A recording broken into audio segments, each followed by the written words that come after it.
So, yun na guys. Ilagay ko lang yung pork. Wala nang space yung ating talong tsaka yung kangkong. Yan guys ang ating sinigang-gang.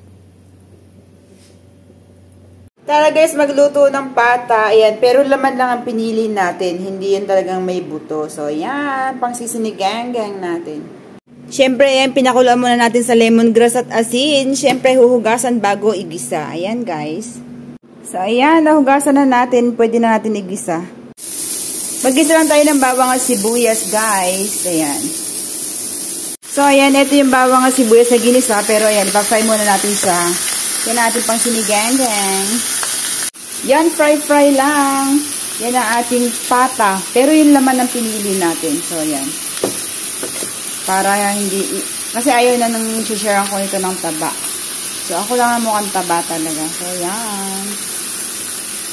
Na guys, magsinigang-gang. Ayan, gagamitan natin ng sinigang mix. Siyempre, chili, kangkong, sitaw, tsaka kamatis, brinjal, tsaka yam. Ayan guys, tara magsinigang. So, ayan guys, inilagay ko lang yung ating sitaw, yam, at saka yung kamatis. So, ayan guys, tinanggal ko sa ating lutuan na ang ating meat dahil wala na siyang space. Ayan na nga guys. Luto mode lang. Ayan. Lagyan natin ng talong, syempre, yan, sitaw. Ito naman yung ating kangkong. Yan guys. Dahil lang natin maluto. Yan guys, ilagay na natin ang ating kangkong. Sabi nila, ang kangkong maraming uod. So, kailangan niya binababad talaga sa asin para mamatay yung uod. O, diba? O kaya, iluto na lang natin ng mabuti. Yan. Yan ang ating sinigang-gang. Ayan, guys. Luto na ang ating gulay.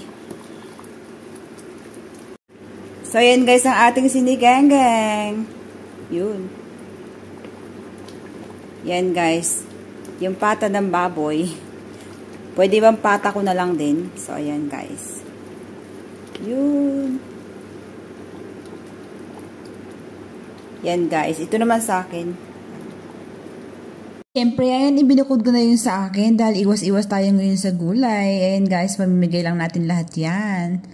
Ayan guys, ang ating sinigang-gang na pata, tsaka yung big shoulder siya, meron siya. So, ayan, nakapagbukod na tayo ng sa atin. Pero pag-iisip mag ako kung pwede akong kumain ng gulay mamaya kasi nakakatakam talaga siya yung gulay tsaka yung asim. Ayan guys.